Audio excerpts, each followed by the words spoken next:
আসসালামু আলাইকুম। Turning point YouTube চ্যানেলে আপনাদের স্বাগতম। এখানে আপনারা পাবেন job circular, job exam notice, job exam suggestion এবং জব প্রিপারেশন রিলেটেড বিভিন্ন ভিডিও। আপনারা জানেন ইতিমধ্যেই আমি আমার পড়ার রুটিনটা এখানে শেয়ার করছি।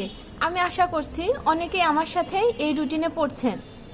যারা এই রুটিনটা ফলো করছেন, আমাদের যেই টপিকসগুলো পড়া কমপ্লিট হলো, এই টপিকসগুলোর আপনারা বিগত সালের প্রশ্ন সলভ করবেন।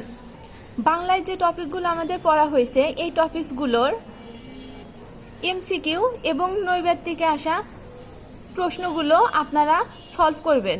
কারণ ইতিমধ্যেই জানতে পারলাম আগামী মাসে বিভিন্ন চাকরি পরীক্ষা অনুষ্ঠিত হবে।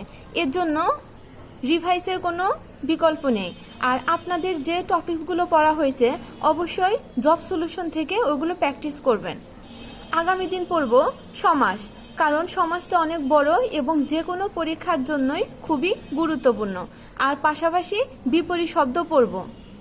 বিপরীত শব্দ প্রথমে নবম দশম শ্রেণীর বইটা পড়বেন, তারপর ব্যাকরণ যে বইটা আপনাদের কেনা থাকুক না কেন, হোক অগ্রদূত অথবা অভিযাত্রিক, ওই বইটা থেকে বিগত সালের প্রশ্ন পড়বেন।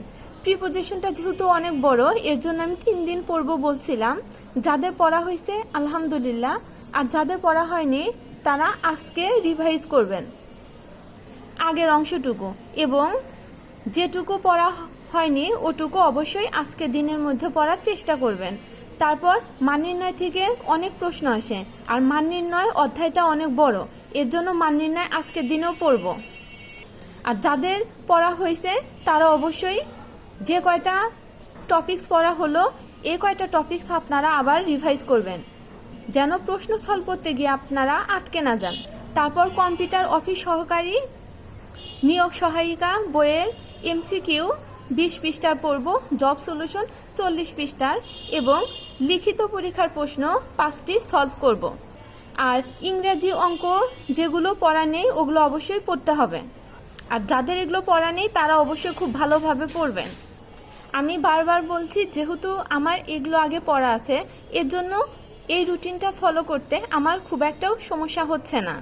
আশা করি যাদের আগে থেকেই প্রস্তুতি ছিল তারা এই রুটিনটা খুব ভালোভাবেই ফলো করতে পারবেন। আর অঙ্ক মান নির্ণয়ের জন্য কখনোই শর্ট পদ্ধতি অবলম্বন করবেন না, অঙ্কটা আপনারা ব্রড হিসাবে করবেন। আগামী দিনে আমি মান নির্ণয় অঙ্ক করতে সাধারণত প্রার্থীরা যে ভুলগুলো করে সেই ভুলগুলোর কথা বলবো, যেন পরীক্ষাতে আপনাদের কোনো সমস্যা না হয়। আর একটা কথা বলার ছিল, সেটা হলো অনেকেই আছি আমরা যারা পড়ি কিন্তু লেখি না। আপনার কাছে যে টপিকসটা কঠিন মনে হবে বা যে প্রশ্নটা আপনাদের কঠিন মনে হবে, সেই প্রশ্নটা অবশ্যই লিখবেন। কারণ 5-6 বার পড়ার চেয়েও একবার লেখা অনেক কাজে দেয়, কারণ লিখলে মনে থাকে। তাই পড়ার পাশাপাশি আপনারা অবশ্যই লিখবেন।